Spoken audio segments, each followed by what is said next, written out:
Bună, pinguinul meu drag și scump! E duminică și este specialul tău de duminică. Astăzi o să comemorăm ceea care a fost regina Regatului Unit și al Marii Britanii, Majestatea sa, Regina Elisabeta II. Acest video este special pentru comemorarea sa. Da? Enjoy!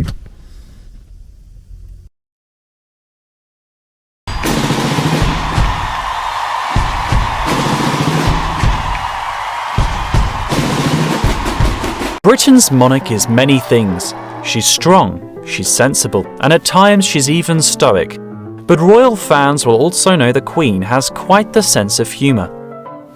She had the nation howling when she became a Bond girl by starring in a skit for the 2012 Olympics. Good evening.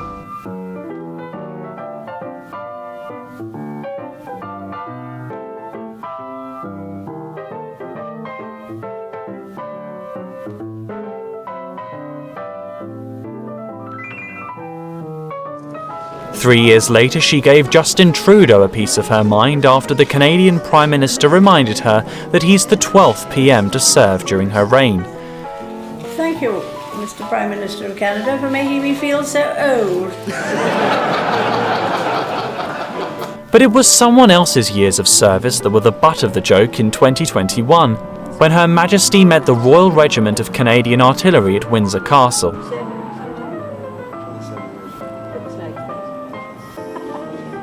She's made many world leaders laugh, like when she teased former US President George Bush over a comical slip of the tongue he made weeks prior. You helped our nation celebrate its bicentennial in 1976. Mr. President,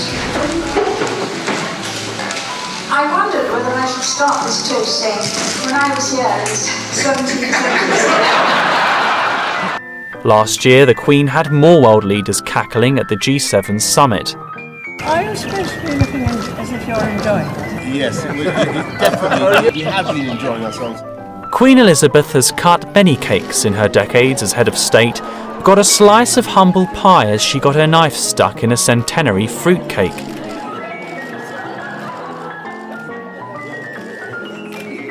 Luckily, Princess Anne was on hand to get the blade free. The Queen again proved that modesty is the best policy when presented with a Jubilee cake earlier this year. I don't matter. Soldiers and guards have heard some of the Queen's wittiest comments over the years. Supposed to say on when we're stationary. But she had the last laugh here as the Obamas and Prince Harry mic dropped at the end of this Invictus Games video.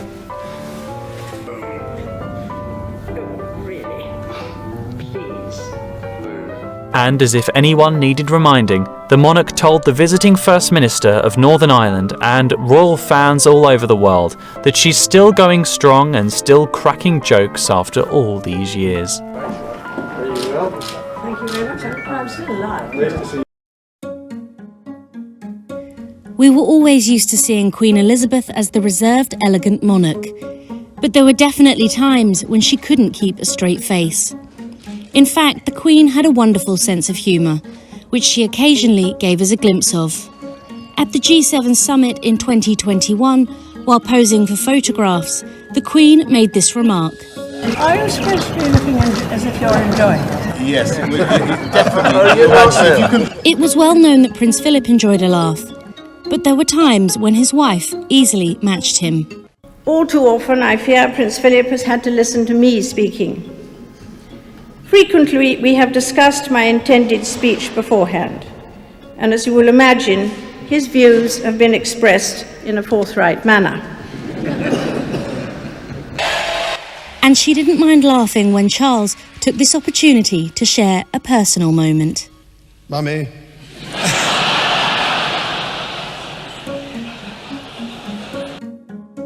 Something that always put a smile on Her Majesty's face was her love of horse racing, especially when her horse was winning. Instrument has a neck in hand of 7 on, a royal win in the Gold Cup. Estimate has done it. Estimate and Ryan Moore has won for Her Majesty the Queen. And it wasn't the first time her composure slipped at the races. Do you know that I haven't watched from a pair of binoculars for ages? Look at it, pouring with tears. Oh dear. I always watch on the television. It's the emotion. No, I watch on the television. No, Mummy, if you look into the wind like that. Her love of the outdoors also provided some laughs when she met with David Attenborough. Sounds like President Trump, President Obama. There will be all kinds of different trees growing here in another 50 years, maybe. Might easily be, yes.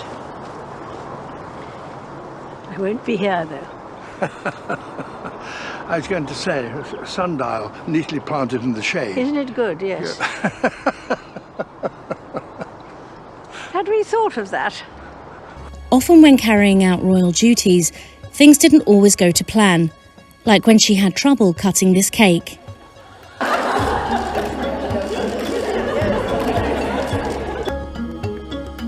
When knighting Norman Wisdom, she giggled as he performed his signature move. And it wasn't just the celebrities making Her Majesty laugh.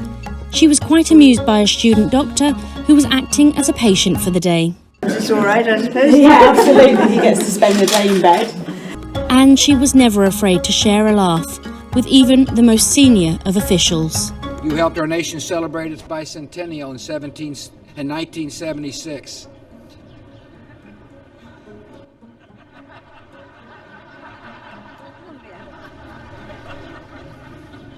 She gave me a look that only a mother could give a child. And who could forget the Queen's acting debut? Good evening, Mr. Bond. Her Majesty joined James Bond actor Daniel Craig to make a grand entrance at the 2012 Olympics in London.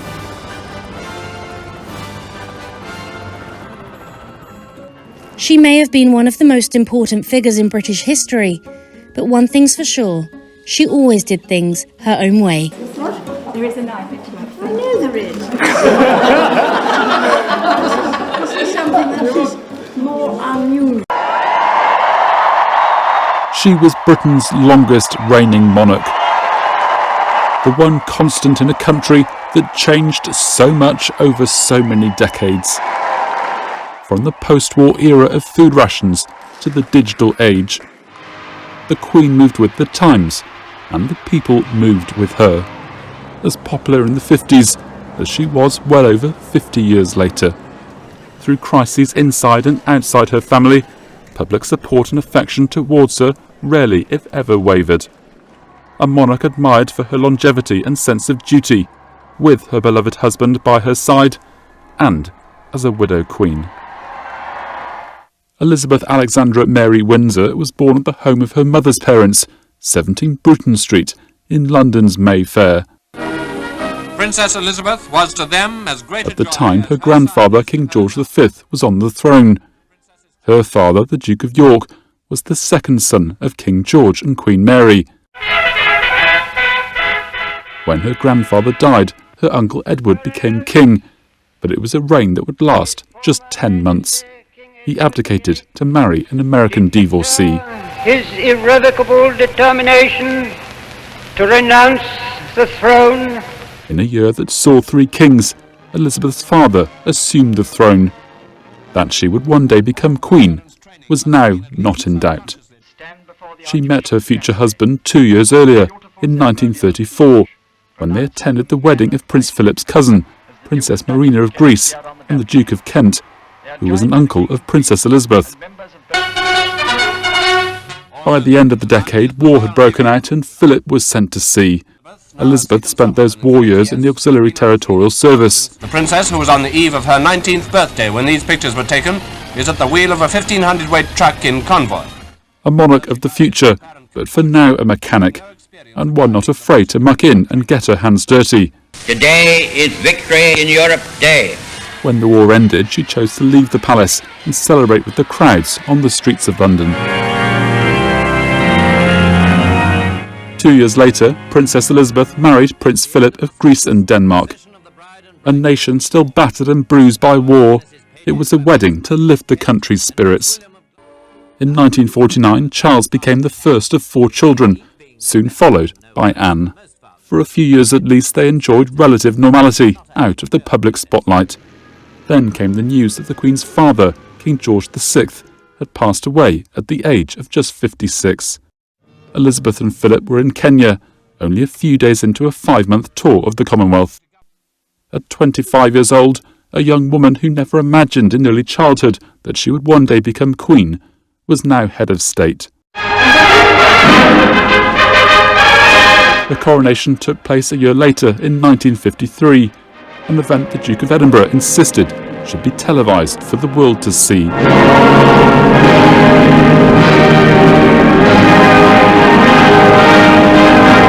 In the 60s, Andrew and Edward completed the family. The Queen is said to have worried about her children, like any mother. And on her silver wedding anniversary in 1972, she spoke lovingly about what her family meant to her. Now that we have reached this milestone in our lives, we can see how immensely lucky we have been, or perhaps fortunate might be a better word.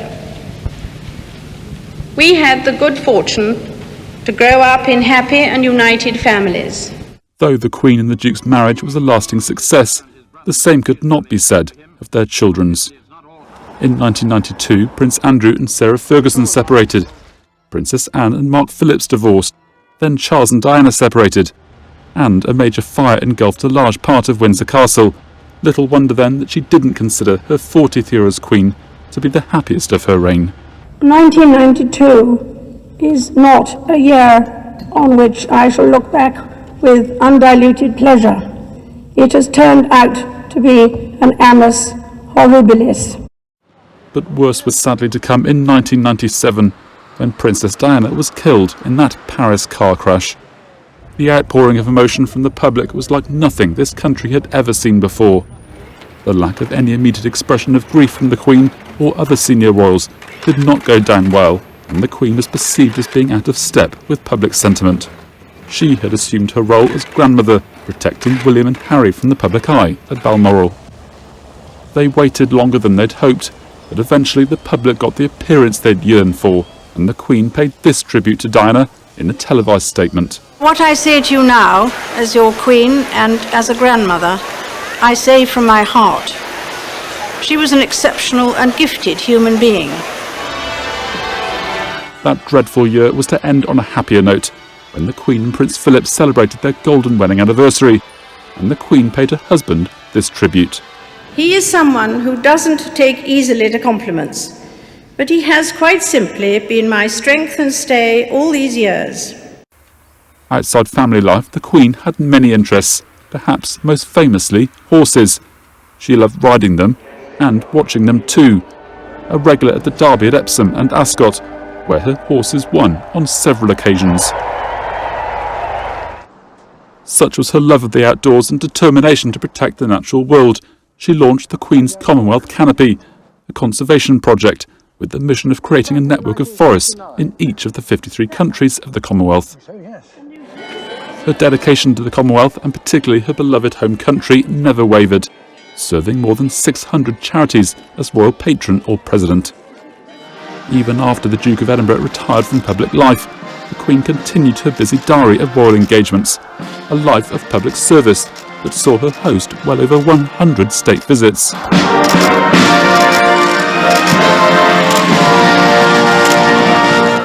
In the new millennium, she was also kept busy not just by others, but by her own milestones. A Golden Jubilee, a Diamond one. The moment in 2015 she became the longest reigning monarch, followed a year later by her 90th birthday. And at the age of 96, a weekend of celebrations to mark her Platinum Jubilee. In between, Good evening, Mr. Bond. There was that appearance in the opening ceremony of the 2012 Olympics in London. And while she made the headlines, so did the younger generation of the royal family, for the right reasons and the wrong ones. Her second son Andrew faced allegations of sexual assault by Virginia Giuffre, allegations which he denied. She claimed she was trafficked to have sex with Andrew when she was 17 by convicted sex offender Jeffrey Epstein, who was a friend of the prince. In the end, the Queen stripped Andrew of his honorary military roles and royal patronages, and it was agreed that he would stop using his HRH style. In the Queen's later years, it wasn't just Andrew causing problems for her. Harry and Meghan stunned Buckingham Palace, and indeed the world, in a shock announcement that they wanted out of the royal family. A summit meeting was held at Sandringham, and a deal thrashed out that left Harry with rather less than he might have hoped. Gone was his role as Captain General of the Royal Marines. Gone too his position as Commonwealth Youth Ambassador, to which the Queen appointed him. Harry and Meghan began a new life in California. It was there that they gave Oprah Winfrey a bombshell interview about their old life in the UK and how it left Meghan feeling suicidal. I just didn't want to be alive anymore. And that was a very clear and real and frightening, constant thought. It was one of many shocking revelations. Others included allegations of racism within the royal family. A new crisis for the Queen to deal with, just as the country, and indeed the whole world, was beginning to emerge from its biggest health crisis for a century. The coronavirus pandemic was a heartbreaking, stressful and anxious time, and the Queen found the words to comfort her people in only her 5th special television address of her reign. I hope in the years to come, everyone will be able to take pride in how they responded to this challenge. And those who come after us will say the Britons of this generation were as strong as any. We should take comfort that while we may have more still to endure, better days will return. We will be with our friends again. We will be with our families again. We will meet again. 1 year and 4 days after that television address, the Queen was grieving her own personal loss, as so many had done that year. After 73 years of marriage, her husband, the Duke of Edinburgh, passed away at the age of 99. Restrictions on numbers allowed at funerals were still in place, rules that applied to the royal family just as much as everyone else who'd lost loved ones during the pandemic. The widow Queen continued her busy diary of engagements, just as she had with Prince Philip by her side. There were times when, on doctor's orders, those engagements became virtual instead. That commitment to serving her country and the Commonwealth is a legacy she passes on to the new king and those who will follow. With such a loyal sense of duty despite her personal grief, old age and family drama in the background, it isn't hard to see why public affection for the Queen remained as high as ever. This was a duty she did not choose, a destiny which befell her at the age of just 10, a monarch through times of so much change, and one whose reign is unlikely to be surpassed any time soon.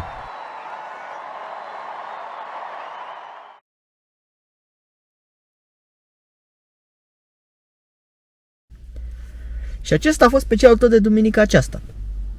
Până duminica viitoare, să fii cu minte, ascultă pe mami, nu uita că tati te iubește și o să ne vedem curând. Te pup și te iubesc. Pa!